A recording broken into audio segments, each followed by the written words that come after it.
আজ সন্ধ্যায় pay scale নিয়ে পে কমিশন ও অর্থ উপদেষ্টার সর্বশেষ বৈঠক আসতে পারে গ্যাজেট।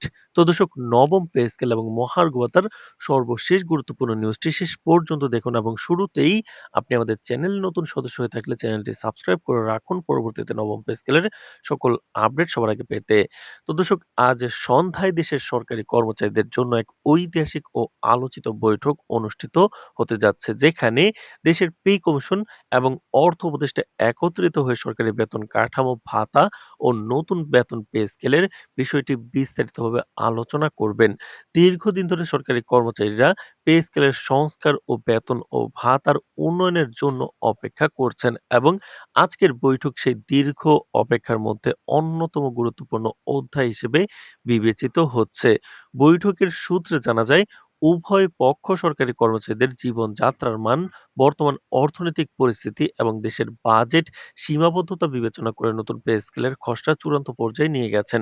বৈঠকে প্রধান আলোচ্য বিষয় ১২টি নতুন গ্রেডের অন্তর্ভুক্তি, যেখানে সর্বনিম্ন বেতন নির্ধারিত হবে ৩৫,০০০ টাকা এবং সর্বোচ্চ বেতন নির্ধারিত হবে ১,৫০,০০০ টাকা। এছাড়াও বিভিন্ন ভাতার হার বৃদ্ধি এবং নতুন ভাতার অন্তর্ভুক্তি নিয়ে ব্যাপক আলোচনা হবে, যাতে সরকারি কর্মচারীদের আর্থিক নিরাপত্তা এবং জীবনযাত্রার মান উন্নত করা যায়।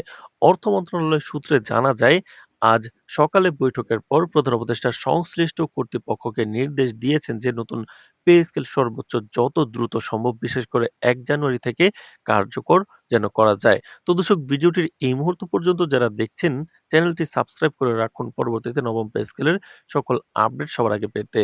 তো দর্শক, এটি সরকারি কর্মচারীদের জন্য নিঃসন্দেহে একটি আনন্দের সংবাদ। কারণ দীর্ঘদিন ধরে তারা বেতন ও ভাতার উন্নয়ন দাবি করে আসছিলেন। বিশেষজ্ঞরা মনে করছেন, এই নতুন পে স্কেল শুধু সরকারি কর্মচারীদের আর্থিক অবস্থার উন্নয়ন করবে না, বরং দেশের সরকারি সেবার মানও উল্লেখযোগ্যভাবে বৃদ্ধি পাবে। নতুন বেতন কাঠামোর ফলে উচ্চ দক্ষতার সরকারি কর্মী ধরে রাখার ক্ষেত্রে সরকারি সক্ষমতা বাড়বে এবং সাধারণ জনগণের কাছে সরকারি সেবার মানও উন্নত হবে। সরকারি কর্মচারী সংগঠনগুলো আজকের বৈঠকের ফলাফলের দিকে নজর রাখছে। তাদের প্রত্যাশা, নতুন পে স্কেলের বাস্তবায়ন সরকারি কর্মীদের মাঝে সন্তুষ্টি ও অনুপ্রেরণা বৃদ্ধি করবে এবং কর্মসংস্থানের স্থিতিশীলতা ও কার্যকারিতা বাড়াবে। অন্যদিকে অর্থ মন্ত্রণালয় জানিয়েছে, চূড়ান্ত গ্যাজেট প্রকাশের প্রস্তুতি ইতিমধ্যেই সম্পন্ন প্রক্রিয়ার মধ্যে রয়েছে এবং খুব শীঘ্রই তা সরকারি ওয়েবসাইট ও জাতীয় পত্রিকাগুলোতে প্রকাশিত হবে। প্রকাশিত তথ্য অনুযায়ী বৈঠকে নতুন ভাতার কাঠামো, বেতন গ্রেডের পুনর্বিন্যাস এবং অন্যান্য আর্থিক বিষয়গুলো এমনভাবে পরিকল্পনা করা হবে যাতে সরকারি কর্মচারীদের আয় বাড়ানোর পাশাপাশি দেশের অর্থনৈতিক স্থিতিশীলতা বজায় থাকে।